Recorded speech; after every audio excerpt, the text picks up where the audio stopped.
It took me an embarrassingly long time to set this up, but now that we're here, I'm ready to get started. It's officially time to do the mid-year freak out tag. We normally do it on the Loranda channel, and we've been doing it for like the past 3 years, so I'm so excited to do it again today. It's so scary that we're halfway into 2025 already. Let's check out some of my reading stats so far this year. I have been putting everything into Goodreads and Storygraph because I know that Storygraph gives you like a bunch of different stats, and that's what I'm really interested in. And as of today, June 24th, I have read 51 books already. I started screen recording so you could see exactly what I'm looking at on Storygraph. It says I've read 51 books, and that equals to about 19,000 pages. That seems absolutely insane. My average time to finish a book is 3 days. That seems right. This is what I was really wanting to get into. So they have like a mood pie chart, and for the most part, it looks like I read a lot of emotional books, a lot of dark books, and then mysterious books. Mysterious,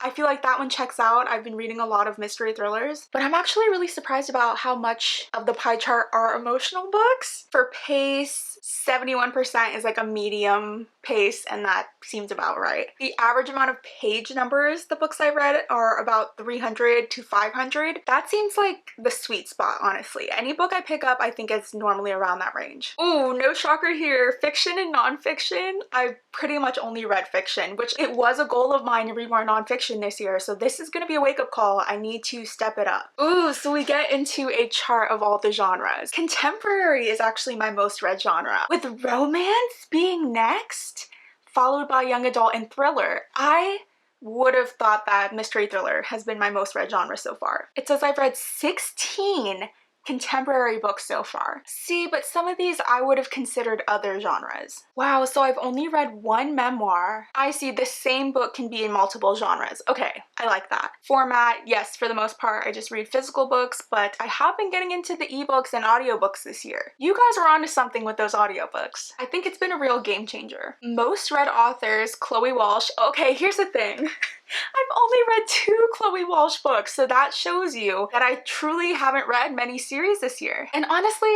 I'm not mad about that. Normally I'm in the middle of so many different series, it's overwhelming and I get them mixed up in my head.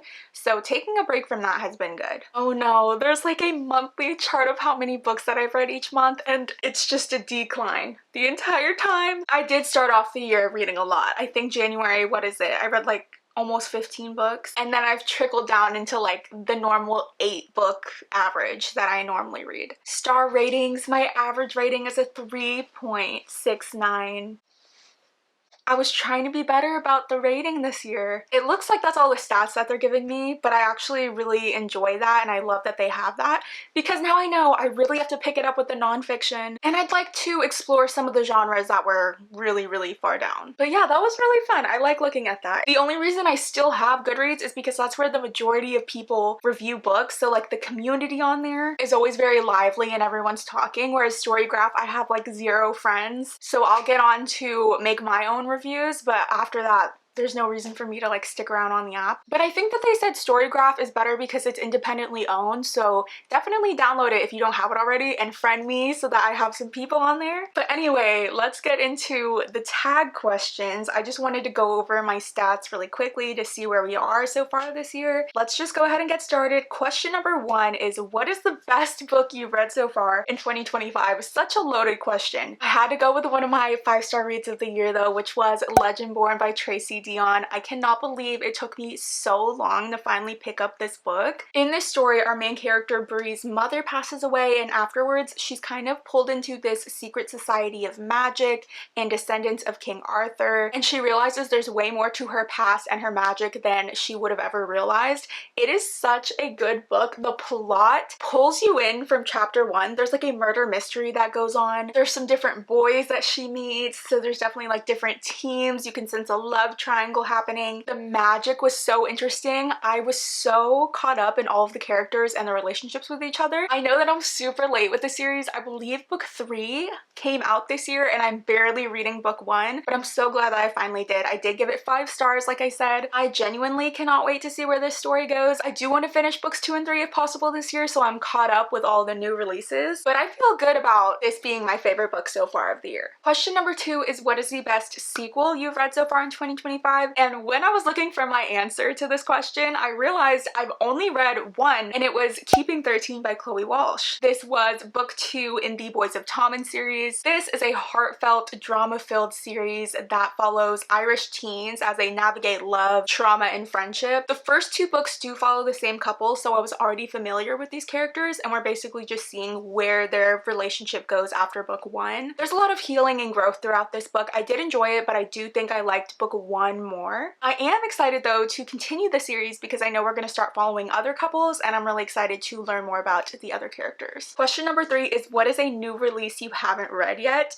And mine is Buffalo Hunter x Hunter by Stephen Graham Jones. This is such a highly anticipated read of mine, but I keep putting it off because I know it's going to be a lot. It is a horror indigenous revenge story, which sounds absolutely incredible, but I know it's going to be like a super dark, powerful story. So I've been waiting for the right time, and I know that that's never going to come, so I'm just going to have to force myself to start it. But I've heard amazing things about this author, and I do want to read other books by him, so I need to get started on this one. The next question is, what is your most anticipated release for the second half of the year? And there's so many, genuinely, but one that I know is about to come out is Blood in the Water by Tiffany D. Jackson.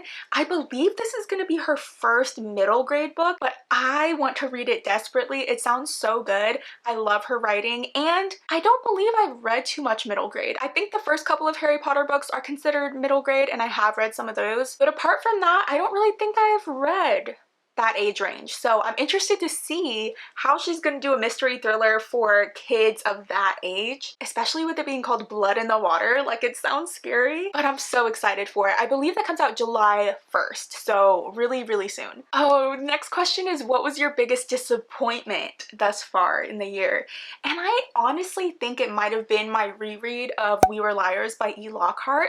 I knew that the series adaptation was coming out, and I wanted to reread the book before watching. And I honestly think that the book itself didn't meet my own expectations. And what I mean by that is I read it for the first time years ago. One of the first books that I read that really launched me becoming an avid reader, and it blew my mind. I truly thought it was one of the best books that I was ever gonna read. I feel like I was disappointed because I remember it being so much better. I will say it is one of those books that you can only read once because things happen in it that if you remember, it kind of just takes away from the experience of reading it again. And I did remember everything that happened when I started rereading it, so that definitely was a factor. Also the fact that I've just read so many other books since then, and I'm a lot older than when I read it the first time. So I just felt like it was a disappointment because I thought it was gonna be like another 5-star read, but I think I gave it like 3 stars second time around. I'm still really excited though to watch the series adaptation. On a more positive note, the next question is, what has been the biggest surprise? And I chose The Invisible Life of Addie LaRue. I know that this is ridiculous because this book came out so long ago. It was so popular, I just assumed it was going to be overhyped like others are, but I genuinely loved this book and the story and the characters. It blew my mind, and I don't know why I'm surprised because I've read V.E. Schwab books before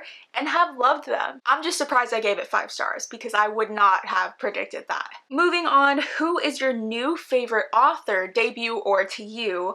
And I decided to go with Rachel Harrison because I read a couple of her books so far this year. I've really enjoyed them enough to buy other books by her. I really love that she writes modern day supernatural stories that are just very heavy on the metaphors and the symbolism. It kind of reminds me of the way Mona Awad writes her books. Not as fever dream level as she is, but it's similar vibes. So I've really been enjoying her work. I can't wait to read more by her. The next couple questions are so hard because we have like new favorites. It says, who is your newest fictional crush? And I honestly haven't read many romances that have stuck out to me this year, so like I don't have a book boyfriend that I've been thinking about or obsessing over. The only person or character that came to mind, I don't even know if this is socially acceptable to say, but the character, the being that Addie LaRue made the deal with, I felt a little something for him. I know he's not your typical morally gray character. He didn't really have a redemption arc or anything to make us think that he was a good person to support, but something about their interactions and the way that the story kind of played out,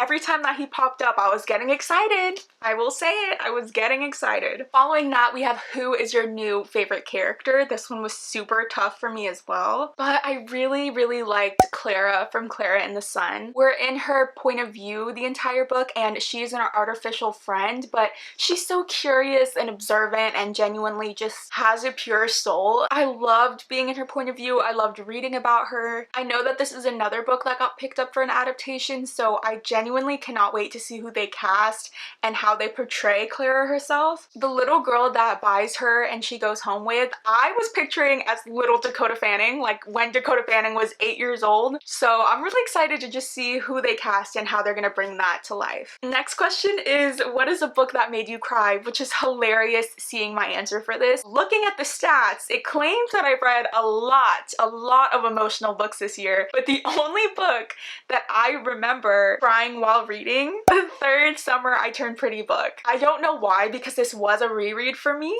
I read it in preparation for the third season coming out this summer, and I don't know if it was the nostalgia, I don't know if it was just the characters or the ending, but I teared up. I teared up and I was crying by the end of it. There's also like little letters in the end of the book that you can read, and I was bawling. Something about that series is so wholesome and heartfelt, it reminds me of middle school, and that's the only time I remember crying this year. Next question is, what is a book that made you happy? And I put Say You'll Remember Me by Abby Jimenez. I think this was only my second book by her, and I loved it just as much as the first one. If I'm gonna pick up a contemporary romance, it's gonna be Abby Jimenez or Emily Henry for sure. Something that I think they both do really well is writing characters that feel very realistic and have depth, and the relationships always seem very realistic. There's obstacles they have to overcome. It's never just like a meet cute and everything is happy and fuzzy the whole time, and I appreciate that. Next question is, what is the most beautiful book you've bought / received this year? And normally I have a very good answer for this every year, but I've been in a little bit of a book buying ban. Personally, I know that we still have like a monthly book unboxing on Loranda because we have like book subscription services and stuff that constantly are being mailed,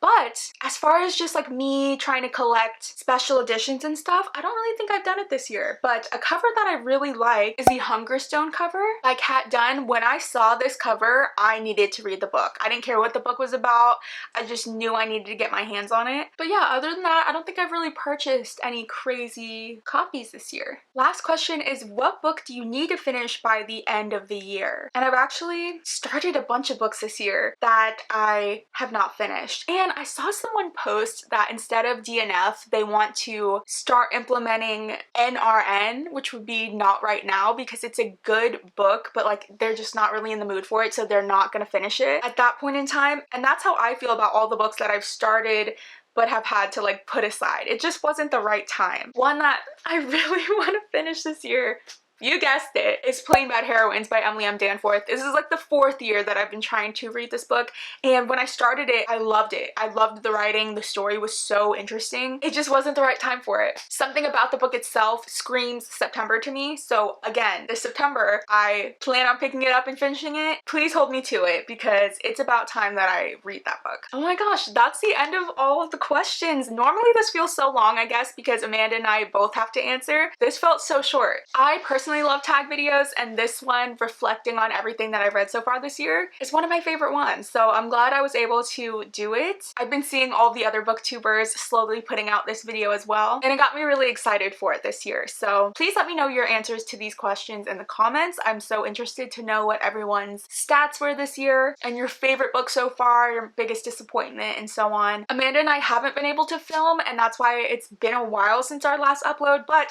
we are filming in a couple days, so make sure to subscribe to our channel if you haven't already. Videos will be coming soon. That is pretty much it for today's video though. It was so much fun. There's a couple other video ideas that I have for this channel, but it's videos that are going to take me a long time to film. I believe I have everything that I need to bind a book, and I would love to do that. I read Manacled early this year, and I know that that's a big one that people bind since obviously they can't sell fan fiction, so I would love to be able to put that together. It's gonna take me forever though. Months. I'm thinking months to bind a book. If I'm able to record that process though, I'll try to do like a step-by-step. I don't know if it'll be a tutorial or if it'll just be a figure it out with me, but I am very excited to do that. Make sure to subscribe here though if you want to bind a book with me. I'm gonna stop yapping. Thank you so much for watching. Make sure to like and subscribe if you haven't already. Also make sure to join our Literal Besties book club if you haven't already. We'll be voting for our July book pretty soon, so I will leave that in the description. Thank you guys so much. I will see you guys next time.